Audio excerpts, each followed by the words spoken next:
ओ प्यारे बाबा, ओ बाबा।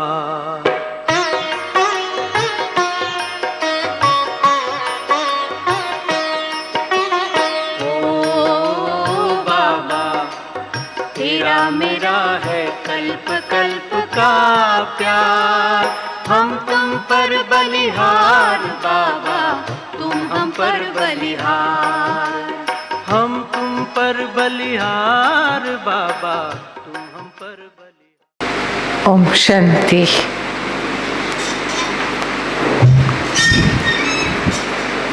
सभी ने अच्छा योग किया, योग लगा? എല്ലാവരും നല്ല രീതിയിൽ യോഗം ചെയ്തല്ലോ? कौन से लोक में गए थे? 3 लोक की सैर करी कि चौथे लोक में भी गए थे? निद्रा लोक 3 ലോകങ്ങളിലേക്കല്ലേ പോയത്? അതോ 4ാമത്തെ ലോകം നിദ്രാ ലോകത്തിലേക്ക് പോയില്ലല്ലോ? बीच में गए थे? निद्रा रानी आई थी? नहीं। अच्छा, चलो बहुत अच्छा, मुबारक। तो बाबा ने हम बच्चों को कई शिक्षाएं दी हैं मुरली के द्वारा, और वो शिक्षाएं हमारे जो पूर्वज हैं उन्होंने कर्म द्वारा हमको सिखलाई भी हैं, करके भी दिखाई हैं। ബാബ മുരളിയിലൂടെ നമുക്ക് വളരെയധികം ശിക്ഷണങ്ങൾ നൽകിയിട്ടുണ്ട്. നമ്മളുടെ മുതിർന്നവര്, ദീദിമാര്, ദാദിമാരെല്ലാവരും ആ ശിക്ഷണങ്ങളെ പ്രാക്ടിക്കലി ചെയ്ത് നമുക്ക് കാണിച്ചു തന്നിട്ടുമുണ്ട്. तो बाबा ने अभी कुछ दिन पहले मुरली में कहा कि बच्चे अपनी नेचर इजी बनाओ, इजी नेचर बनो। इजी नेचर अर्थात कि जैसा समय वैसा अपने आप को मोल्ड कर लो. അപ്പോൾ കുറച്ച് ദിവസങ്ങൾക്ക് മുമ്പത്തെ മുരളിയിൽ ബാബ നമ്മളോട് പറഞ്ഞിരുന്നു, കുട്ടികളെ നിങ്ങളുടെ നേച്ചർ നിങ്ങൾ വളരെ ഈസി ആക്കണം, സരളമായിട്ടുള്ള സ്വഭാവം നേച്ചർ ആക്കണം. അപ്പോൾ ഈസി നേച്ചർ എന്ന് പറഞ്ഞിട്ടുണ്ടെങ്കിൽ സമയം എങ്ങനെയാണോ, സാഹചര്യം എങ്ങനെയാണോ അതനുസരിച്ച് നമുക്ക് മോൾഡ് ചെയ്യാൻ സാധിക്കണം, അഡ്ജസ്റ്റ് ചെയ്യാൻ സാധിക്കണം. അതിനെയാണ് ഈസി നേച്ചർ എന്ന് പറയുന്നത്. हम सब जानते हैं कि हमारे पूर्वज में दीदी मनमोहिनी, दीदी दादी, है ना, बहुत ही जोड़ी थी दीदी दादी की. तो दीदी मनमोहिनी जो थी वो बड़ी रमणीक नेचर की थी. चंद्रमणि दादी और दीदी रमणीक नेचर के यज्ञ में दादियों में, दीदी दादियों में थे. അപ്പോൾ നമുക്കറിയാം നമ്മുടെ പൂർവജരിൽ ദീദി ദാദി, പ്രകാശ് മണി ദാദിയും മൻമോഹിനി ദീദിയും ജോഡിയായിരുന്നു. യജ്ഞത്തിൻ്റെ സംരക്ഷണത്തിന് യജ്ഞ രക്ഷകരായിട്ട് ജോഡികളായിട്ടാണ് അവർ ഒരുമിച്ച് മുന്നോട്ട് വന്നത്. അപ്പോൾ ദീദിയുടെ വിശേഷത പറയുകയാണെങ്കിൽ മൻമോഹിനി ദീദി വളരെ രമണീക സ്വഭാവമായിരുന്നു. അതുപോലെ തന്നെ യജ്ഞത്തിലെ ചന്ദ്രമണി ദാദിജിയും വളരെ രമണീക സ്വഭാവമായിരുന്നു. दीदी उस समय साकार बाबा के समय जो बहुत बड़ा आज जसलोक हॉस्पिटल है, बहुत ही संपन्न परिवार, बहुत रिच फैमिली से दीदी उसकी बहू थी. ഇപ്പോൾ മൻമോഹിനി ദീദി ജ്ഞാനത്തിൽ വരുന്നേക്കാളും മുമ്പ് വളരെ വളരെ സമ്പന്നമായിട്ടുള്ള കുടുംബത്തിലേതായിരുന്നു. आज भी उनका बहुत बड़ा फैलाव है, बहुत उनका जो है बिजनेस काफ़ी जगह देश विदेश में. वो नाम क्या है? नाम क्या बताया आपने? ജസ്ലോക് ഹോസ്പിറ്റൽ. അപ്പോൾ അത് ദേശവിദേശത്ത് വളരെ ഫേമസ് ആണ്. അവരുടെ ബിസിനസ് ഗ്രൂപ്പ് ജസ്ലോ ഹോസ്പിറ്റൽ ഇന്നും അത് വളരെ ഫേമസ് ആണ്. അപ്പോൾ ആ സമ്പന്ന കുടുംബത്തിലേതാണ് യഥാർത്ഥത്തിൽ മൻമോഹിനി ദീദി. और साकार जब दीदी यज्ञ में आई, आप सब जानते हैं यज्ञ इतिहास में, तो जो सबसे ज़्यादा एंटी था, जिसने सबसे ज़्यादा कोर्ट केस करे, वो दीदी का ससुर ही था. दीदी का हाँ father in law, father in law ने मैक्सिमम कोर्ट केसेस और ये अच्छा सब यज्ञ का जो कराची के സ്റ്റോറീസ് हैं. हाँ हाँ हाँ യജ്ഞത്തിന്റെ ആരംഭത്തിൽ കറാച്ചിയിലുണ്ടായിരുന്ന സമയത്ത് നമുക്കറിയാം യജ്ഞ ചരിത്രത്തിലെ കുറെ കേസുകളൊക്കെ ഫയൽ ചെയ്തിട്ടുണ്ടായിരുന്നു വിദ്യാലയത്തിനെതിരെ. അപ്പം ആ കേസുകളെല്ലാം തന്നെ ഭൂരിഭാഗവും കൈകാര്യം ചെയ്തിരുന്നത് മൻമോഹിനി ദീദിയുടെ ഫാദർ ഇൻ ലോ ആയിരുന്നു. दीदी गोपी थी, बाबा उसको कहता था ये गोपी है. बहुत दीवानी थी, जैसे गोपियाँ दीवानी होती हैं. तो दीदी भी बहुत ही मग्न में रहने वाली बाबा की सच्ची सच्ची गोपी थी.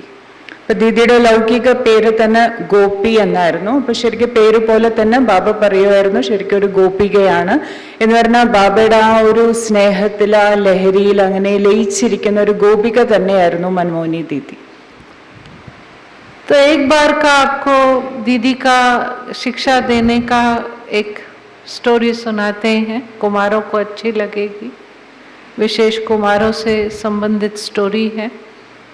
तो एक बार दीदी जो थी वो सेवार्थ कानपुर में गई. ഒരു പ്രാവശ്യം ദീദി സേവനത്തിന് വേണ്ടിയിട്ട് കാൺപൂരിലേക്ക് പോയിരുന്നു. ഇത് കുമാരന്മാർക്ക് കൂടുതൽ രസം തോന്നുന്ന ഒരു സ്റ്റോറിയാണ്, കുമാരന്മാരെ കണക്ട് ചെയ്തിട്ടുള്ള ഒരു സ്റ്റോറിയാണ്, ഇൻസിഡൻ്റ് ആണ്. तो आप समझ सकते हैं उस समय सेंटर बहुत छोटे होते थे, गिनती के स्टूडेंट्स आते थे सेंटर पर. तो वहीं कानपुर पर एक कुमार जो है वो आता था. അപ്പോൾ കാൺപൂരിൽ ദീദി സേവനത്തിന് പോയി. അപ്പം അന്നൊക്കെ സെൻറ്ററിൽ വളരെ കുറച്ച് സ്റ്റുഡൻസ് മാത്രമേ ഉണ്ടായിരുന്നുള്ളൂ, വിരലിൽ എണ്ണാവുന്ന സ്റ്റുഡൻസേ അന്നൊക്കെ സെൻറ്ററിൽ ഉണ്ടായിരുന്നു. അപ്പം അന്ന് സെൻറ്ററിൽ ഒരു കുമാരൻ ഉണ്ടായിരുന്നു. तो दीदियों का दादियों का पालना देने का एक रूप होता है कि दीदी दादियाँ क्या करती थी, हमको भी अनुभव है इस चीज़ का, कि ऐसे कोई क्लास में अनन्य आता या किसी को उठाने के लिए, तो दीदी दादियों का ये होता कि उनको ऑफर करते कि आप हमारे साथ भोजन करो. ഇപ്പോൾ ദീദി ദാദിമാരുടെ പാലന നൽകുന്ന ഒരു രീതി അതൊരു വിശേഷ രീതി തന്നെയായിരുന്നു. അതായത് അനന്യമായിട്ടുള്ള കുട്ടികൾ യജ്ഞത്തിൽ വരുമ്പോൾ സെൻറ്ററിൽ ഉണ്ടെങ്കിൽ എന്ന് പറഞ്ഞാൽ അവർ ബാബയുടെ നല്ല കുട്ടികളാണ്, സഹയോഗികളാകുന്ന കുട്ടികളാണ്. അപ്പം അങ്ങനെയുള്ള വിശേഷ കുട്ടികൾ വരുമ്പോൾ അവരെ കൂടുതൽ ബാബയിലേക്ക് അടുപ്പിക്കാൻ വേണ്ടിയിട്ട് ദീദി ദാദിമാർ ഉപയോഗിച്ചിരുന്ന ഒരു യുക്തിയാണ് അങ്ങോട്ട് ഓഫർ ചെയ്യും എന്ന് പറഞ്ഞാൽ നമ്മളുടെ കൂടെ ഇന്ന് ഭോജനം കഴിക്കാം, ഒരുമിച്ചിരുന്ന് ഭോജനം കഴിക്കാം എന്ന് പറഞ്ഞിട്ട് ഓഫർ കൊടുക്കും.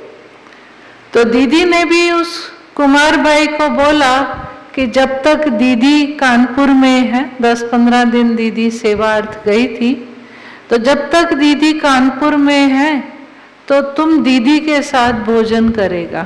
അപ്പോൾ ദീദി കാൺപൂർ സെൻറ്ററിൽ കുമാരൻ്റെ അടുത്തും ആ ഓഫർ കൊടുത്തു. ദീദി പറഞ്ഞു ഞാൻ എത്ര ദിവസം കാൺപൂരിലുണ്ടോ അത്രയും ദിവസം ആ കുമാരനോട് പറഞ്ഞു നീ എൻ്റെ കൂടെ ഭോജനം കഴിച്ചോളൂ എന്ന് പറഞ്ഞു. लेकिन दीदी ने क्या देखा कि वो कुमार के चेहरे पर थोड़ा सा कंफ्यूजन, दुविधा का दीदी को उससे वाइब्रेशन आया. പക്ഷെ അങ്ങനെ പറഞ്ഞപ്പോൾ ദീദിക്ക് ഇങ്ങനെ ഒരു ഫീലിംഗ് വന്നു. ആ കുമാരൻ്റെ അടുത്ത് നിന്ന് ഒരു വൈബ്രേഷൻ കിട്ടിയത് ഇങ്ങനെയാണ്. ദീദി അത് പറഞ്ഞപ്പോൾ ആ കുമാരൻ എന്തോ ഒരു കൺഫ്യൂഷൻ പോലെ, എന്തോ ഒരു അസ്വസ്ഥത പോലെയാണ്, അങ്ങനെ ഒരു വൈബ്രേഷനാണ് ദീദിക്ക് കിട്ടിയത്. तो दीदी ने उससे पूछा कि क्या हुआ, कुछ कंफ्यूजन है, कुछ मूंझ है, तो दीदी को बताओ. तो उस कुमार भाई ने दीदी को कहा दीदी 15 दिन अगर मैं आपके साथ रोज भोजन करूँगा, वैसे तो मैं रोज अपना भोजन खुद बनाता हूँ, अब 15 दिन अगर मैं आपके साथ भोजन करूँगा तो मेरी आदत पड़ जाएगी, फिर मैं 15 दिन के बाद अपने हाथ से भोजन बनाने में मुझे तकलीफ होगी. അപ്പൊ ആ കുമാരൻ പറഞ്ഞത് ഇതാണ്, ദീദി ഞാൻ 15 ദിവസം അടുപ്പിച്ച് ദീദിയോടൊപ്പം ഭോജനം കഴിച്ചിട്ടുണ്ടെങ്കിൽ അതൊരു ശീലമായിട്ട് മാറിയ. സാധാരണ ഞാൻ തന്നെ എൻ്റെ കൈകൊണ്ട് ഭോജനം ഉണ്ടാക്കിയിട്ടാണ് ഞാൻ കഴിക്കാറ്, അതാണ് എൻ്റെ ശീലം. അപ്പൊ 15 ദിവസം അടുപ്പിച്ച് ഞാൻ ദീദിയുടെ അടുത്ത് വന്നിരുന്ന് അങ്ങനെ കഴിക്കുകയാണെങ്കിൽ 15 ദിവസം കഴിഞ്ഞാൽ പിന്നെ എനിക്ക് ഒരു മടി വരില്ലേ ഭോജനം ഉണ്ടാക്കാൻ. तो इसलिए दीदी मैं सोचता हूँ कि मैं वैसे आपसे मिल लिया करूँगा, लेकिन भोजन मैं खुद ही घर में जाकर अपना बनाऊंगा. അപ്പൊ എന്നിട്ട് പറഞ്ഞു, ദീദിയുടെ കൂടെ ഇരുന്ന് തന്നെ ഞാൻ കഴിച്ചോളാം, പക്ഷെ ഞാൻ എൻ്റെ ഭോജനം സ്വന്തമായിട്ട് ഉണ്ടാക്കി വീട്ടിൽ നിന്ന് കൊണ്ടുവരാം. तो दीदी ने कहा मुठे तुम 15 दिन जो सुख मिल रहा है वो तो ले. അപ്പൊ ദീദി പറഞ്ഞു, 15 ദിവസമല്ലേ, ആ 15 ദിവസം നിനക്ക് കിട്ടുന്ന ആ സുഖത്തിന്റെ അനുഭവം അത് നീ എടുക്കൂ എന്ന് പറഞ്ഞു. ज्ञान ये थोड़ी ना कहता है कि अगर कोई सुख मिल रहा है तो वो सुख हम ना ले, क्योंकि उस सुख की आदत पड़ जाएगी. ये ज्ञानी तो आत्मा के लक्षण नहीं. ദീദി പറഞ്ഞു കൊടുത്തു, ഒരിക്കലും ജ്ഞാനം നമുക്ക് നമ്മുടെ അടുത്ത് ഇതല്ലല്ലോ പറയുന്നത്. നിങ്ങൾക്ക് എന്ത് സുഖമാണോ ലഭിക്കുന്നത് ആ സുഖം അനുഭവിച്ചിട്ട് അതൊരു ശീലമായിട്ടുണ്ടെങ്കിൽ അതുകൊണ്ട് എന്തെങ്കിലും ബുദ്ധിമുട്ടുണ്ടാവുന്ന ജ്ഞാനം ഒരിക്കലും നമ്മളോട് ഇതുവരെയും പറഞ്ഞിട്ടില്ലല്ലോ എന്ന് ദീദി പറഞ്ഞു കൊടുത്തു. ആ സുഖം കിട്ടുകയാണെങ്കിൽ 15 ദിവസം ആ സുഖം അനുഭവിച്ചോളൂ എന്നുള്ള രീതിയിൽ. तो ज्ञान तो ये दीदी ने उसको समझाया कि ज्ञान तो ये कहता है कि अगर सुख मिल रहा है, सहज मिल रहा है तो भले लो, लेकिन ऐसा भी नहीं कि उसमें ऐसे फंस जाओ कि उसके बाद जो है उससे आप निकल नहीं सको. അപ്പൊ ദീദി പറഞ്ഞു കൊടുത്തു, സുഖം നിങ്ങൾ കിട്ടുന്നുണ്ടെങ്കിൽ ആ സുഖം അനുഭവിക്കുക, ആ സുഖം സ്വീകരിക്കുക, പക്ഷെ ആ സുഖത്തിൽ കുടുങ്ങി പോകരുത്.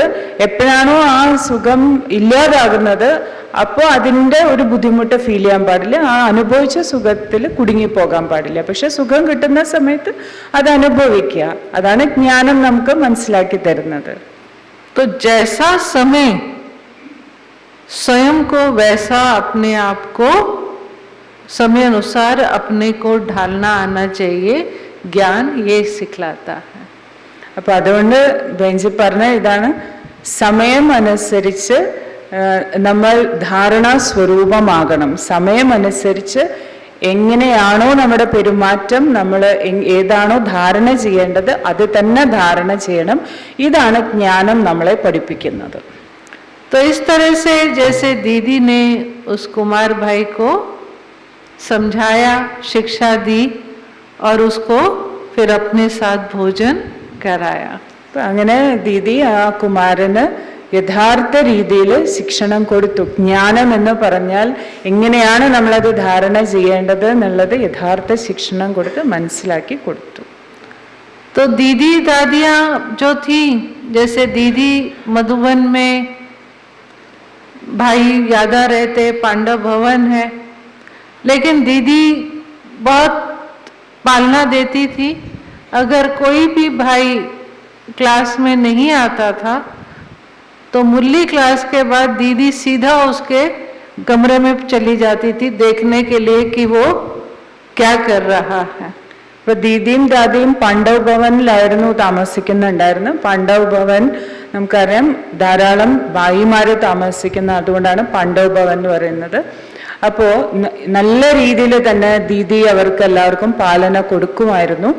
പക്ഷെ ഏതെങ്കിലും ഒരു ഭായി മുരളി ക്ലാസ്സിന് വന്നില്ല എന്ന് വിചാരിക്കൂ, അപ്പൊ ദീദി ഉടനെ ചെയ്യുന്നത് മുരളി കഴിഞ്ഞിട്ടുണ്ടെങ്കിൽ ഏത് ഭായി ആണോ അന്ന് മുരളി ക്ലാസ്സിന് വരാതിരുന്നത് നേരെ ആ ഭായിയുടെ റൂമിലേക്ക് പോകും നോക്കാൻ. यहाँ तक कि दीदी कमरों में जाकर कैसे रहते हैं, कैसे वो कपड़े रखते हैं, कैसे अलमारी रखते हैं, ये सब दीदी जाकर के देखती थी. अचानक അപ്പൊ ദീദി അങ്ങനെ ഒരു മുന്നറിയിപ്പും ഇല്ലാതെ പെട്ടെന്നായിരിക്കും ഭായിമാരുടെ റൂമിലേക്ക് കയറി ചെല്ലുക. പോയിട്ട് നോക്കുന്നത് ഇതാണ്, അവരെങ്ങനെയാണ് റൂം വെച്ചിട്ടുള്ളത്, ഡ്രസ്സൊക്കെ എങ്ങനെയാണ് ഒതുക്കി വെച്ചിട്ടുള്ളത്, അലമാരയൊക്കെ എങ്ങനെയാണ് ഒതുക്കി വെച്ചിട്ടുള്ളത്, ഇതൊക്കെ നോക്കാൻ വേണ്ടിയിട്ടാണ് പോകുന്നത്. क्योंकि देवता बनने वाले हैं ना, तो देवताओं का हर चीज, अब आप सब देखो आपका कबर्ड कैसा है. കാരണം നമ്മളെല്ലാവരും ദേവതയാകാൻ പോകുന്നവരല്ലേ, അപ്പൊ അങ്ങനെ ആയിരിക്കണമല്ലോ നമ്മളുടെ എല്ലാ രീതികളും. അപ്പൊ നിങ്ങളും നിങ്ങളുടെ കബേർഡ് നിങ്ങൾ എങ്ങനെയാ വെച്ചിരിക്കുന്നതെന്ന് നിങ്ങൾ സ്വയം നോക്കൂ. ऐसे ही एक बार दीदी दादी कई अमृत वेले नहीं आते थे योग करने, तो एक दिन दीदी दादी ने प्लानिंग करी कि इनको जो है देखना है कि ये अमृत वेले क्या करते हैं. അപ്പോൾ ചില ഭായിമാര് അമൃതവേള യോഗം ചെയ്യാൻ വരാറില്ലായിരുന്നു. അപ്പോൾ ദീദിയും ദാദിയും കൂടെ ഒരു ദിവസം പ്ലാൻ ചെയ്തു, നമുക്ക് ഒന്ന് പോയി നോക്കണം, ഈ അമൃതവേള സമയത്ത് ഇവർ വരാതിരിക്കുന്നുണ്ടല്ലോ, അപ്പൊ ആ സമയത്ത് ഇവർ എന്താ ചെയ്യുന്നത് നമുക്കൊന്ന് പോയി നോക്കണം എന്ന് പ്ലാൻ ചെയ്തു. तो दीदी दादी ने क्या प्लानिंग करी कि माताओं का रूप धारण करके मुंह ढक लिया ऐसे, और ऐसे करके भाइयों के जो बिल्डिंग है जहाँ भाई रहते वहां घुस गई. ജैसे മാതാएं हैं ऐसा सर को ढक लिया ना तो शक्ल नहीं दिखेगी. അതായത് മുഖം തിരിച്ചറിയാതിരിക്കാൻ വേണ്ടിയിട്ട് അമ്മമാരിങ്ങനെ തലയിൽ കൂടെ ഇടില്ലേ സാരിയുടെ അറ്റം, അതുപോലെ രണ്ടുപേരും സാരിയുടെ അറ്റം തലയിൽ കൂടെ ഇട്ട് മുഖം മറിച്ചിട്ട് ഭായിമാരുടെ റൂമിന്റെ അടുത്തേക്ക് പോയി. तो वहां एक भाई ने कहा, अरे माताओं जाओ यहाँ से, ये भाइयों का स्थान है, तुम यहाँ माताएं कहाँ से आ गई. അപ്പോ ഇവരെ കണ്ടപ്പോ ഒരു ഭായി പറഞ്ഞു, ഈ അമ്മമാരെന്തിനാ ഞങ്ങളുടെ സ്ഥലത്തേക്ക് വന്നത്, ഇവിടുന്ന് പോവെന്ന് പറഞ്ഞു ഇവരെ കണ്ടപ്പോ. तो दीदी ने उस भाई को बोला चुप चुप चुप, तो क्योंकि वो भाई तो अमृत वेले आया था तो उसको बोला चुप चुप चुप. तो उसने देखा ये तो दीदी आई है, तो उसको बोला चुप चुप चुप, ऐसे चुप कराया. അപ്പോ ആ ഭായി കണ്ടത് എന്താ വെച്ചാൽ ആ ഭായി അമൃതവേള ചെയ്യാൻ വേണ്ടി വരികയായിരുന്നു, അതാണ് ഇവര് കേറുന്നത് കണ്ടത്. അപ്പൊ ഇങ്ങനെ പറഞ്ഞപ്പോ ദീദി ഉടനെ പറഞ്ഞു മിണ്ടാതിരിക്കുന്നു. കാരണം എന്താ വെച്ചിട്ടുണ്ടെങ്കിൽ ആ ഭായി പോവാണ്, അപ്പൊ മറ്റുള്ളവർ അറിയാൻ പാടില്ലല്ലോ, അപ്പൊ മിണ്ടാതിരിക്കുന്നു പറഞ്ഞു. तो फिर सभी कमरों में जो भाई सो रहे थे उनको फिर दीदी दादी ने जगाया कि तुम अमृत वेले सो रहे हो. അമൃതവേളയ്ക്ക് കിടന്ന് ഉറങ്ങുന്നുണ്ടായിരുന്ന ഭായിമാരുടെ അടുത്ത് പോയിട്ട് ദീദിയും ദാദിയും ചോദിച്ചു, അമൃതവേളയ്ക്കാണോ കിടന്ന് ഉറങ്ങുന്നത് എന്ന് ചോദിച്ചു. तो इस तरह से जो दीदी दादियाँ थी वो परिवार की तरह और हक से और इस तरह से पालना देती थी. ऐसे ही हमारी जो बड़ी दादी प्रकाशमणि जी थी, तो उनका भी पालना देने का अपना ही एक रूप होता था. तो जैसे अमृत वेले की बात हो रही है, तो मुझे याद है तब मैं मधुबन में ही रहती थी. तो एक दिन दादी ने मधुबन निवासियों की क्लास, तब तो मधुबन निवासी थोड़े से होते थे, हिस्ट्री हॉल में दादी बैठी थी. तो दादी ने कहा कि भाई अमृत वेला सबका एकदम एक्यूरेट होना चाहिए, लेकिन कोई ड्यूटी लेवे कि जो चेक करे कि सब लोग अमृत वेले आते हैं या नहीं. അപ്പോൾ ദാദിയുടെയും ദീദിയുടെയും പാലന എന്ന് പറഞ്ഞിട്ടുണ്ടെങ്കിൽ ഒരു കുടുംബത്തിന്റെ ഒരു ഫീലിംഗ് അങ്ങനെയായിരുന്നു അവർ കൊടുക്കുന്നുണ്ടായിരുന്നത്, അത്രയും സ്വന്തം എന്നുള്ളൊരു ഫീലിംഗ്. അപ്പോൾ ഒരു പ്രാവശ്യം പ്രകാശ്മണി ദാദിജിയുടെ കാര്യം പറയാണ്, ദാദിയുടെ പാലന കൊടുക്കുന്ന രീതി അതൊരു വിശേഷ രീതി തന്നെയായിരുന്നു. അപ്പൊ ഒരു പ്രാവശ്യം ദാദി അമൃതവേള യോഗം, അന്നൊക്കെ ഹിസ്റ്ററി ഹാളിൽ വളരെ കുറച്ച് മധുര നിവാസികളെ അന്നെല്ലാം ഉള്ളൂ, അപ്പൊ ഹിസ്റ്ററി ഹാളിൽ യോഗം ചെയ്യിപ്പിക്കും ദാദി. അപ്പൊ ദാദി ഒരു പ്രാവശ്യം പറഞ്ഞു, എല്ലാവരും അമൃതവേള നല്ല അലേർട്ടായിട്ട് ചെയ്യണം, അറ്റൻഷനോട് കൂടി ചെയ്യണം. അപ്പൊ ഒരാൾക്ക് ഡ്യൂട്ടി കൊടുക്കാം, അതായത് എല്ലാവരും അമൃതവേള ചെയ്യുന്നുണ്ടോ അറ്റൻഷനോട് കൂടി ചെയ്യുന്നുണ്ടോ എന്ന് നോക്കാൻ, വാച്ച് ചെയ്യാൻ വേണ്ടിയിട്ട് ഒരാൾക്ക് ഡ്യൂട്ടി കൊടുക്കാമെന്ന്.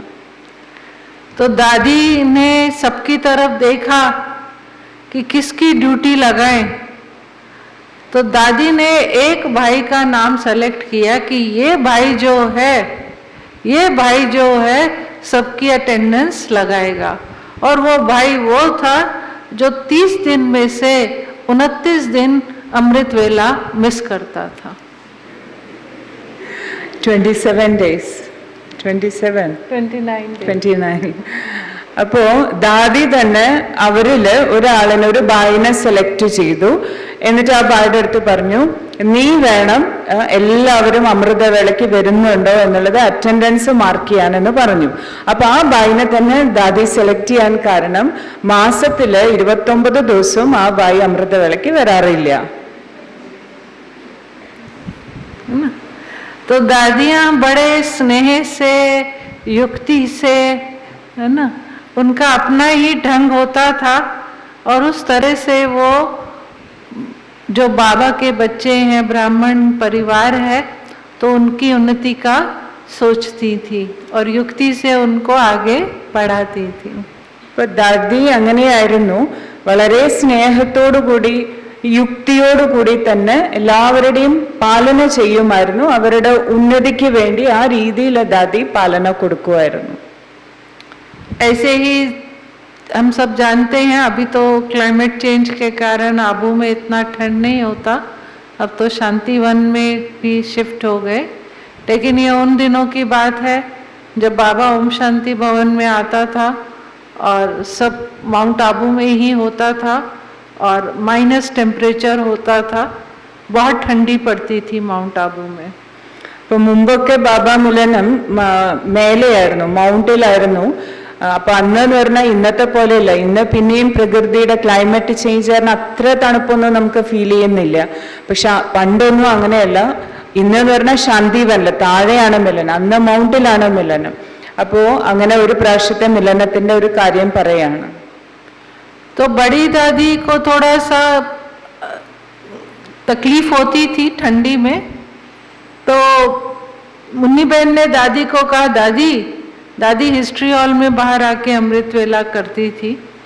तो दादी को बोला, दादी बहुत ठंडी पड़ रही है, आप ऐसा करो, बाहर हिस्ट्री हॉल में जाकर अमृत वेला ना करके आप अपने कमरे में ही, मैं हीटर चला दिया करूंगी, आप यहीं कमरे में बैठ करके अमृत वेला करो. അപ്പൊ മൈനസിലേക്കൊക്കെ പോവുമായിരുന്നു, അത്രയും തണുപ്പായിരുന്നു പാണ്ഡവ് ഭവനില്. അപ്പോ ദാദിക്ക് അത്രയും തണുപ്പ് ശരിക്കും പറ്റില്ലായിരുന്നു ശരീരത്തിന്. അപ്പൊ ദാദിയുടെ കൂടെയുള്ള ബ്രാഹ്മണിയാണ് മുന്നി ബഹൻ ദാദിയുടെ കൂടെയായിരുന്നു. അപ്പൊ മുന്നി ബഹൻ ദാദിയോട് പറയുമായിരുന്നു, ദാദി ഇത്രയും തണുപ്പുള്ള സമയത്ത് ദാദി റൂമിൽ നിന്ന് വന്നിട്ട് ഹിസ്റ്ററി ഹാളിൽ വന്ന് യോഗ ഒന്നും ചെയ്യിപ്പിക്കണ്ട, ദാദി റൂമിൽ തന്നെ അതിനുള്ള സൗകര്യം ഞാൻ ചെയ്തുതരാം, റൂമിൽ തന്നെ ഇരുന്നിട്ട് അമൃതവേള യോഗം ചെയ്താൽ മതി എന്ന് പറഞ്ഞു. तो दादी ने मुन्नी बहन को आंख दिखाई, बोला, आज अगर मैं कमरे में बैठ के अमृत वेला करूंगी तो कल सारे मधुबन वाले, सारे विश्व के जितनी भी टीचर बहनें हैं, स्टूडेंट हैं, वो सारे कहेंगे हम सर्दी में कमरे में अमृत वेला करेंगे.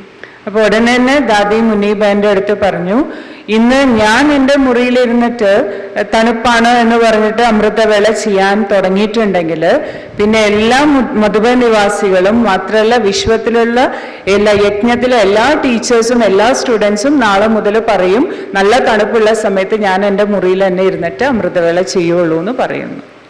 तो दादी पतली जयपुरी रजाई लेकर अमृत वेला बाहर आती थी. हिस्ट्री हॉल में अगर आप देखेंगे तो जो पीछे का सोफा है सीधा पड़ा है ना, जो पीछे लास्ट में, तो उसमें जो सेकंड सोफा है उस तरफ बहनों की तरफ से, उधर का सेकंड सोफे के इस साइड दादी की वो जगह होती थी. तो दादी वहाँ बैठ करके अमृत वेला करती थी और मैं भी वहीं रहती थी मधुबन में. तो मेरा लक्ष्य होता था कि जहाँ दादी बैठी है तो दादी के साथ ही जो है, जहाँ दादी के पाँव हैं तो वहीं पर ही दादी के साथ बैठकर मैं अमृत वेला करूं. तो बहुत साल वो दादी का संग और वो सुख हमने प्राप्त किया. അങ്ങനെ ദാദി ഹിസ്റ്ററി ഹാളിൽ വന്നിട്ട് തന്നെയാണ് അമൃതവേള യോഗം ചെയ്യുമായിരുന്നത്. അപ്പൊ ദാദി എന്ത് ചെയ്യുന്ന വെച്ചാൽ നല്ല തണുപ്പുള്ള സമയത്താണെങ്കിൽ പുതപ്പ് പുതച്ച് അല്ലെങ്കിൽ ഷോള് പുതച്ചിട്ട്, നമ്മൾ കണ്ടിട്ടുണ്ട് ഹിസ്റ്ററി ഹാളിൽ ബാക്കിൽ സൈഡിൽ സിസ്റ്റേഴ്സിന്റെ ഭാഗത്ത് സോഫകൾ ഇട്ടിരിക്കുന്നത്. അപ്പൊ അതിന്റെ സെക്കൻഡ് സോഫയിലാണ്, ഏറ്റവും ലെഫ്റ്റ് എൻഡിലാണ് ദാദി വന്നിട്ട് ഇരിക്കാറ്. അവിടെ ഇരുന്നിട്ട് ദാദി അമൃതവേള യോഗം ചെയ്യും. അപ്പോൾ സ്വപ്ന ബെഞ്ചി അവിടെ ഉണ്ടായിരുന്നല്ലോ, 8 വർഷം മധുബനിലുണ്ടായിരുന്നു. അപ്പോൾ ബെഞ്ചി പറയാണ്, ഞാൻ അപ്പോ ദാദി ഇരിക്കുമ്പോ ദാദിയുടെ കാലിന്റെ ചുവട്ടിൽ വന്നിട്ട് ഇരിക്കും. ഇരിക്കും. എന്നിട്ടാണ് യോഗം ചെയ്യാറ്. എന്ന് പറഞ്ഞിട്ടുണ്ടെങ്കിൽ ദാദിയുടെ ആ ഒരു വൈബ്രേഷൻസ്, ദാദിയുടെ ആ ഒരു പാലന, അതൊക്കെ അനുഭവം ചെയ്യാൻ വേണ്ടിയിട്ട്. അപ്പം നല്ല അനുഭവമായിരുന്നു ദാദിയുടെ അടുത്തിരുന്നിട്ട് യോഗം ചെയ്യുമ്പോൾ.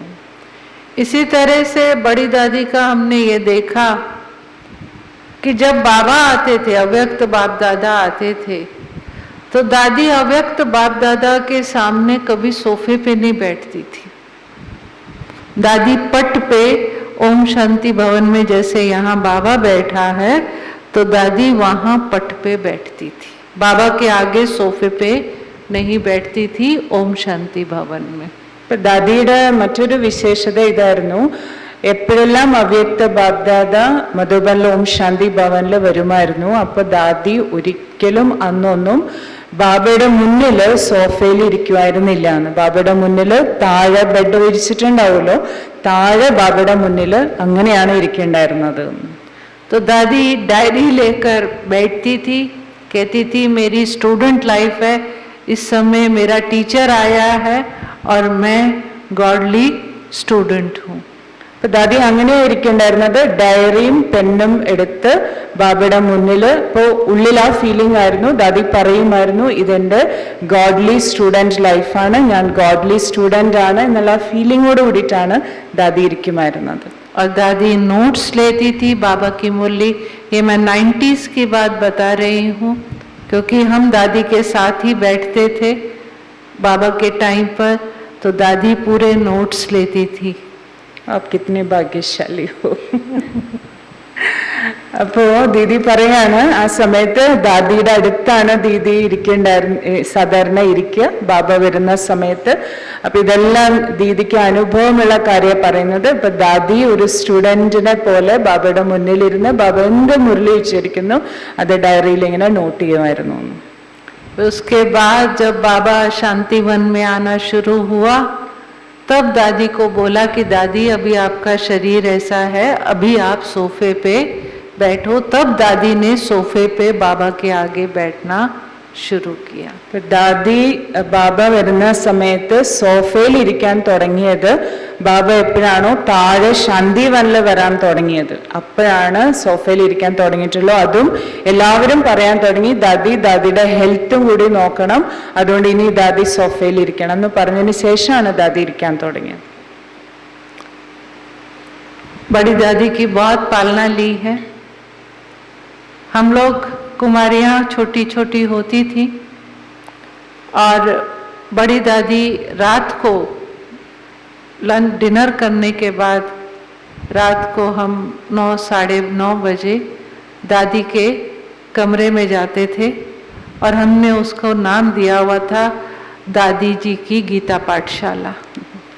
ഇപ്പൊ ദാദി ഒരുപാട് പാലന ആ സമയത്ത് തന്നിട്ടുണ്ട്. ഇപ്പൊ ദീദി പാണ്ഡവ ഭവനിൽ താമസിച്ചിരുന്ന സമയത്തെ കാര്യം പറയാണ്. ദാദി എപ്പോഴും രാത്രി ഭോജനം കഴിഞ്ഞിട്ട് രാത്രി ഇവരെല്ലാവരും സിസ്റ്റേഴ്സ് ആരെല്ലാം ഉണ്ടോ അവരെല്ലാവരും ദാദിയുടെ റൂമിലേക്ക് പോകുമെന്ന്, ഉറങ്ങുന്നേക്കാളും മുമ്പ്. അപ്പോൾ അവിടെ ഇരുന്നിട്ട് ജ്ഞാന ചർച്ചയാണ്. അപ്പോൾ അതിന് അവര് ഒരു പേരുമിട്ടിരുന്നു, ദാദിയുടെ റൂമിലെ ഗീതാ പാഠശാല.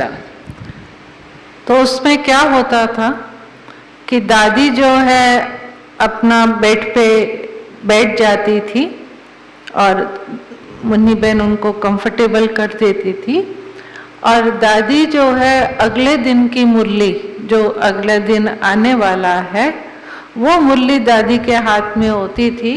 और इसीलिए उसको हम दादी जी की गीता पाठशाला बोलते. और दादी उसमें से कुछ बीच बीच में से पॉइंट्स उठाकर कोई पॉइंट हमको सुनाती थी. അപ്പോൾ ആ സമയത്ത് ദാദി എന്ത് ചെയ്യും, ദാദിയുടെ ബെഡിൽ കിടക്കുമായിരിക്കും, മുന്നി ബേൻ അടുത്തുണ്ടായിരിക്കും. അപ്പൊ ദാദിയുടെ കയ്യിൽ അടുത്ത ദിവസത്തെ മുരളി ഉണ്ടായിരിക്കും. അപ്പൊ ദാദി ആ മുരളി വായിച്ചുകൊണ്ടിരിക്കുമായിരിക്കും. ഇവരെല്ലാവരും ദാദിയുടെ മുരളിയിൽ താഴെ ഇരിക്കുന്നുണ്ട്. അപ്പൊ ദാദി എന്താ ചെയ്യാന്ന് വെച്ചാൽ ആ മുരളിയിലെ ഇടയിലുള്ള പോയിന്റ്സ് ഇങ്ങനെ വായിച്ച് ഇവർക്ക് കേൾപ്പിച്ചു കൊടുക്കുമായിരുന്നു.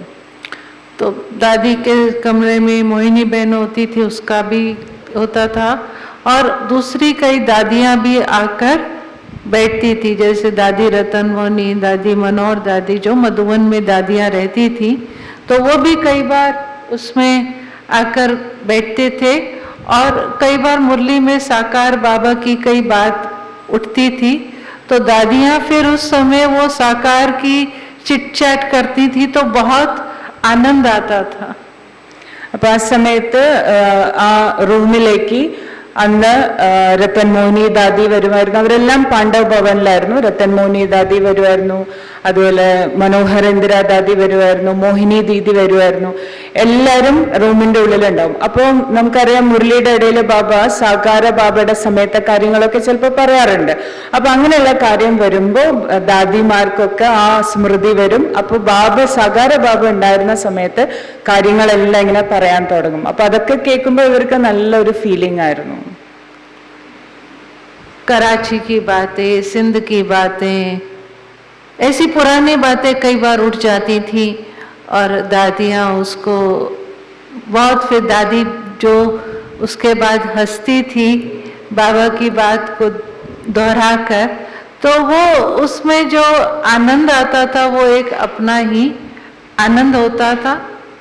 അപ്പോൾ കറാച്ചിയിൽ ഉണ്ടായിരുന്നപ്പോഴത്തെ കാര്യങ്ങൾ, അനുഭവങ്ങൾ, സിന്ധിലുണ്ടായിരുന്നപ്പോൾ കാര്യങ്ങൾ, ആ സമയത്തെ കാര്യങ്ങൾ, ഇതൊക്കെ ദാദി ഇങ്ങനെ പറയുമ്പോൾ തന്നെ ദാദിക്ക് ഭയങ്കര ലഹരിയാണെന്ന്. ബാബയുടെ ഓർമ്മകൾ വരുമ്പോൾ അങ്ങനെ ആ ലഹരിയിലായിരുന്നു പറയണ്ടായിരുന്നത്.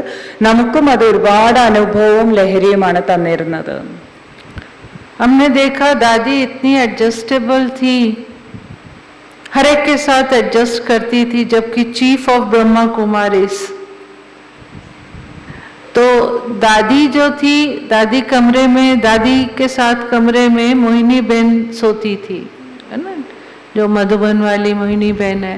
तो मोहिनी बहन को लगती थी गर्मी, दादी को लगती थी सर्दी. सुना? तो दादी क्या करती थी, दादी कहती थी नहीं कोई बात नहीं मोहिनी, तुम पंखा चला ले, मैं रजाई लेके सो जाऊंगी. ദാദിയുടെ മറ്റൊരു വിശേഷത ഇതായിരുന്നു. ദാദി വളരെയധികം അഡ്ജസ്റ്റിംഗ് നേച്ചറുള്ള ഒരാളായിരുന്നു. അപ്പൊ പറയാണ്, ദാദിയുടെ റൂമില് മോഹിനി ദീദിയും കൂടെ ഉണ്ടായിരുന്നു. രണ്ടുപേരും ഒരു മുറിയിലാണ് കിടക്കുന്നുണ്ടായിരുന്നത്, മധുബനിലെ മോഹിനി ദീദി. അപ്പോ മോഹിനി ദീദിക്ക് ചൂടായിരിക്കും എടുക്കുന്നുണ്ടാവുക, ദാദിക്ക് തണുപ്പായിരിക്കും ഫീൽ ചെയ്യുന്നുണ്ടാവുക. അപ്പൊ ചൂടുള്ളപ്പോ മോഹിനി ദീദി ഫാൻ ഇടും, പക്ഷെ ദാദി ഒന്നും പറയില്ല. ദാദി പറയും സാരില്ല നീ ഫാൻ ഇട്ടോ എന്ന് പറയും. ദാദിക്ക് തണുക്കുന്നുണ്ടാവും പക്ഷെ ഒന്നും പറയില്ല, ഫാൻ ഇട്ടോളാൻ പറയും. അത്രയും അഡ്ജസ്റ്റിംഗ് നേച്ചർ ആയിരുന്നു. ऐसे ही दादी को जो बाबा का सीजन शुरू होता था तो बाबा के घर पार्टी आनी है, तो दादी को जो भी पार्टी में आने वाले हैं उन सबका बड़ा ख्याल रहता था. അതുപോലെ നമുക്കറിയുന്ന കാര്യമാണ്, ബാബയുടെ സീസൺ തുടങ്ങുന്ന സമയത്ത് നമുക്കറിയാം പാർട്ടിയെല്ലാം ബാബയുടെ വീട്ടിലേക്ക് മിലനത്തിന് വേണ്ടി വരും. അപ്പൊ ദാദിക്ക് പാർട്ടിയൊക്കെ വരാൻ തുടങ്ങുമ്പോൾ തന്നെ ദാദിയുടെ ഉള്ളിൽ ആ ഫീലിംഗ് ആണ്, ഈ വരുന്ന പാർട്ടിക്ക് നല്ല എല്ലാ സൗകര്യങ്ങളും ചെയ്തു കൊടുക്കണം എന്നുള്ള ഒരു ചിന്തയും ഫീലിംഗും എപ്പോഴും ദാദിക്ക് ഉണ്ടായിരുന്നു. चाहे टीचर्स हैं चाहे स्टूडेंट्स हैं, तो उसका मैं आपको बताती हूँ कि दादी का कैसा सिस्टम रहता था. तो जब बाबा का सीजन शुरू होता था तो उससे पहले दादी सभी मधुबन वालों से साथ मीटिंग करती थी. ഇപ്പൊ സീസൺ ആരംഭിക്കുന്നേക്കാളും മുമ്പ് തന്നെ ദാദി എന്ത് ചെയ്യുന്ന വെച്ചാൽ മധുബൻ നിവാസികളെ എല്ലാം വിളിച്ചിട്ട് മീറ്റിംഗ് വെക്കുമായിരുന്നു. और सब एक एक डिपार्टमेंट वाले से पूछती थी कि भाई तुम्हारे को बर्तन है, पूरे पार्टी आ रही है, बाबा से मिलने बच्चे आ रहे हैं, कोई बर्तन की कमी तो नहीं है, ग्लास चम्मच कटोरी सब पूरे हैं. ऐसे एक एक डिपार्टमेंट वाले से दादी पूछती थी. അപ്പോൾ ഓരോ ഡിപ്പാർട്ട്മെന്റിലുള്ളവരുടെ അടുത്തും ദാദി ചോദിക്കുമായിരുന്നു, ആവശ്യത്തിന് സേവനത്തിന് ആവശ്യമുള്ള എല്ലാം ഉണ്ടല്ലോ. ഇപ്പോൾ ബർത്തൺ ഡിപ്പാർട്ട്മെന്റ് ആണെങ്കിൽ അതിന്റെ ഹെഡിനോട് ചോദിക്കും, ആവശ്യത്തിന് പാർട്ടി വരികയാണ് അപ്പൊ അവരുടെ ആവശ്യത്തിനുള്ള പ്ലേറ്റ് ഗ്ലാസ് സ്പൂണ് ഇതെല്ലാം ഉണ്ടല്ലോ, ഇങ്ങനെയൊക്കെ അന്വേഷിക്കുമായിരുന്നു. उसी तरह से जो मकान संभालते थे तो उनसे दादी कहती थी, पूछती थी आपने, क्योंकि सर्दी के टाइम पर बाबा के बच्चे आते, तो दादी कहती थी तुमने सभी रजाई कंबल को धूप लगवाई है. അതുപോലെ നമ്മളെല്ലാവരും താമസിക്കുന്ന ബിൽഡിങ് അതെല്ലാം നോക്കി നടത്തുന്ന ഭായിമാരാണെങ്കിൽ അവരുടെ അടുത്ത് പ്രത്യേകം ദാദി ഇപ്പോ തണുപ്പ് സീസൺ ആണെന്നുണ്ടെങ്കിൽ അവരുടെ അടുത്ത് പ്രത്യേകമായിട്ട് ദാദി ചോദിക്കും, പാർട്ടി വരാൻ പോവാണ്, ബാബയുടെ മിലനത്തിന് എല്ലാവർക്കും ആവശ്യമുള്ള കമ്പിളി പുതപ്പും എല്ലാം ഉണ്ടല്ലോ, റൂമിലെല്ലാം സെറ്റ് ചെയ്തിട്ടില്ലേ എന്നൊക്കെ അന്വേഷിക്കുമായിരുന്നു. फिर उनको ये भी डायरेक्शन देती थी कि एक ग्रुप चला जाए तो उसके बाद तुमको दोबारा धूप लगवानी है, दोबारा धूप लगवानी, जो रजाई है हाँ हाँ ലഗ്വാനി है लगवानी है. ആ അപ്പോ ഇതും പറയുമായിരുന്നു അവരുടെ അടുത്ത്. അതായത് ഒരു പാർട്ടി പോയി കഴിഞ്ഞിട്ട് അടുത്ത പാർട്ടി വരുന്നേക്കാളും മുമ്പ് ആ രജായി എല്ലാം, ബെഡ്ഷീറ്റ് രജായി അതെല്ലാം മാറ്റി പുതിയത് ഇടണം എന്നും കൂടി പറയുമായിരുന്നു. तो इस तरह से हमने देखा कि दादियों की जो पालना थी, माना जो पार्टी आ रही है, जो भी आ रहा है बाबा के घर, तो एक एक बच्चे को हर तरह से हर सुख हर सुविधा मिले, स्वच्छता मिले, उनको अच्छा खाना मिले, हर तरह की कंफर्ट मिले, ये हमने देखा दादियों को बहुत ओना रहता था. നമ്മളെല്ലാവരും കണ്ടിട്ടുണ്ട്, അനുഭവം ചെയ്തിട്ടുണ്ട്. പാർട്ടി മധുബനിലേക്ക് ബാബ മിലനത്തിന്റെ സമയത്ത് വരുമ്പോൾ തന്നെ ദാദിക്ക് എപ്പോഴും ആ ഒരു ചിന്ത, ആ ഒരു ശ്രദ്ധ ഉണ്ടായിരുന്നു. അതായത് ബാബയുടെ ഓരോ കുട്ടിയും ബാബയുടെ വീട്ടിൽ മിലനത്തിന് വരുമ്പോൾ എല്ലാ സുഖ സൗകര്യങ്ങളും അവർക്ക് ഉണ്ടാകണം, ഒന്നിനും ഒരു കുറവുണ്ടാകാൻ പാടില്ല. താമസിക്കുന്ന സ്ഥലത്താണെങ്കിലും ശരി, ആഹാരത്തിന്റെ കാര്യത്തിലാണെങ്കിലും ശരി, ഒരു കാര്യത്തിലും ഒരു കുറവുണ്ടാവാൻ പാടില്ല എന്നുള്ള പ്രത്യേകം ശ്രദ്ധ दादीमार्क ഉണ്ടായിരുന്നു. एक और दादी की बात सुना के पूरा करती. हम सब जानते हैं कि जब ओम शांति भवन में बाबा आया, ये शायद 91 में ग्लोबल हॉस्पिटल का उद्घाटन हुआ, 94 में ज्ञान सरोवर का उद्घाटन हुआ, और ये शायद 95 की बात है कि 95 में लास्ट बाबा का टर्न था, और उस टर्न में ओम शांति भवन में 3000 माना उस समय 3000 बाबा के बच्चे मिलने आए, और सारा ज्ञान सरोवर, सारा पांडव भवन, धर्मशाला भी ले ली स्वामी नारायण यहाँ वहाँ, और सबको एडजस्ट करके बच्चों को बाबा से मिलाया गया. അപ്പോൾ ഒരു ഇൻസിഡന്റ് ദീദി ഓർമ്മിക്കുകയാണ്. അതായത് 1995 ബാബ മിലനത്തിന്റെ സമയത്ത് ഓം ശാന്തി ഭവനിൽ 3000 പേര് വന്നിരുന്നു. ഹാള് ഫുള്ളായിരുന്നു. അപ്പൊ അന്ന് 3000 പേര് നിറയാന്ന് പറഞ്ഞിട്ടുണ്ടെങ്കിൽ അത് വലിയ ഒരു സംഖ്യ തന്നെയാണ്. അപ്പൊ ആ സമയത്ത് ഗ്യാൻ സരോവറിന്റെ പണി കഴിഞ്ഞിട്ടുണ്ടായിരുന്നു, ഗ്ലോബൽ ഹോസ്പിറ്റലിന്റെ പണി കഴിഞ്ഞിട്ടുണ്ടായിരുന്നു. 91 ഗ്ലോബൽ ഹോസ്പിറ്റൽ, 94 ഗ്യാൻ സരോവർ. അപ്പൊ അതുകൊണ്ട് എല്ലാവരും നല്ല തിരക്കായിരുന്നു അവിടെ. പക്ഷെ എന്നിരുന്നാൽ പോലും പാർട്ടിയിൽ വരുന്ന കുട്ടികൾക്ക് എല്ലാ സുഖ സൗകര്യങ്ങളും കിട്ടുന്നുണ്ടല്ലോ എന്നുള്ളതൊക്കെ ദാദി പ്രത്യേകം ശ്രദ്ധിച്ചിരുന്നു. तो बड़ी दादी, ये मेरा डायरेक्ट सुना हुआ है, बड़ी दादी ने अव्यक्त बाप दादा को बोला, बाबा बच्चे बढ़ गए हैं. അപ്പൊ അവ്യക്ത ബാബ്ദാദ വന്നപ്പോ തന്നെ ദാദി ബാബ്ദാദയോട് പറഞ്ഞു, ബാബ നോക്കൂ, കുട്ടികള് വർദ്ധിച്ചിരിക്കുകയാണ്. स्थान है नहीं, अब क्या करें? ഇരിക്കാൻ സ്ഥലമില്ല, അപ്പൊ ഇനിയിപ്പൊ എന്താ ചെയ്യാ അങ്ങനെ ചോദിച്ചു. 3000 बच्चे आ गए हैं. 3000 പേരാണ് വന്നിട്ടുള്ളത്. भगवान का उत्तर, प्रबंध करो. ഭഗവാൻ ഉത്തരം പറഞ്ഞത് ഇതാണ്, നീ അതിനുള്ള അറേഞ്ച്മെന്റ്സ് ചെയ്യൂ. दादी ने पूछा, बाबा कहाँ प्रबंध करूं? ദാദി ചോദിച്ചു, ബാബ എവിടെയാണ് അതിനുള്ള അറേഞ്ച്മെന്റ് ചെയ്യേണ്ടത്? बाबा ने कहा, बच्ची तेरे पास तलटी है ना. അപ്പോഴാണ് ബാബ ദാദിക്ക് നിർദ്ദേശം കൊടുത്തത്, താഴെ തലേട്ടി ഉണ്ടല്ലോ, തലേട്ടി എന്ന് പറഞ്ഞാൽ ഇപ്പൊ ശാന്തിവൻ നിൽക്കുന്ന സ്ഥലത്തിന്റെ പേരാണ് തലേട്ടി. बताया पहले शांतिवन को तलटी कहते थे. ശാന്തിവനത്തിന് മുമ്പ് തലേട്ടി എന്നാണ് പറഞ്ഞിരുന്നത്. അതായത് ഇപ്പോ ബാബ മിലനം നടക്കുന്നത് ശാന്തിവനിലാണ്, അതാണ് തലേട്ടി എന്ന് പറയുന്ന സ്ഥലം. അപ്പൊ ബാബ ദാദിക്ക് ഡയറക്ഷൻ കൊടുത്തതാണ്, തലേട്ടി ഉണ്ടല്ലോ നിനക്കത് അറിയില്ലേ എന്ന് ചോദിച്ചു. और बाबा ये कहकर प्रबंध करो, दोबारा बाबा ने कहा, बच्ची प्रबंध करो, अगले सीजन में बाबा तलटी में आएगा। എന്നിട്ട് ദാദിയോട് പറഞ്ഞു, നീ അങ്ങനെയുള്ള അറേഞ്ച്മെന്റ് ചെയ്യൂ, അടുത്ത സീസണിൽ ഞാൻ താഴെ തലേട്ടിയിൽ വരാം, താഴെ മൗണ്ടന്റെ താഴെ. और हमने देखा दादी को बाबा ने कहा और अगले दिन से ही दादी को धुन सवार हो गई कि अगले सीजन में बाबा को नीचे आना है, मुझे नीचे हॉल बनाना है. അപ്പൊ ബാബ പറഞ്ഞതല്ലേ ഡയറക്റ്റ്. അപ്പൊ അടുത്ത ദിവസം തന്നെ ദാദിക്ക് ആ ഒരു ലഹരിയായിരുന്നു, നിശ്ചയമായിരുന്നു അടുത്ത ബാബയുടെ മിലനം താഴെ തലേട്ടിയിൽ നടക്കും എന്നുള്ളത്.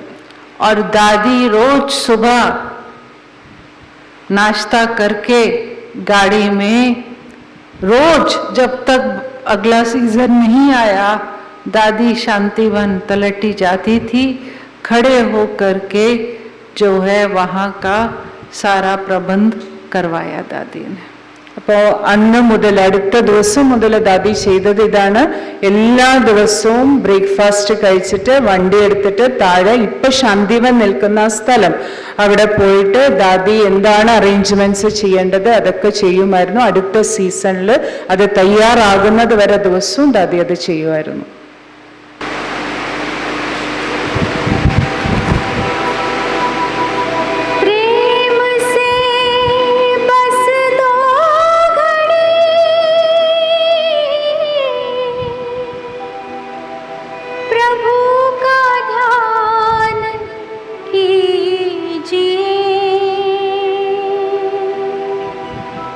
प्रभु का ध्यान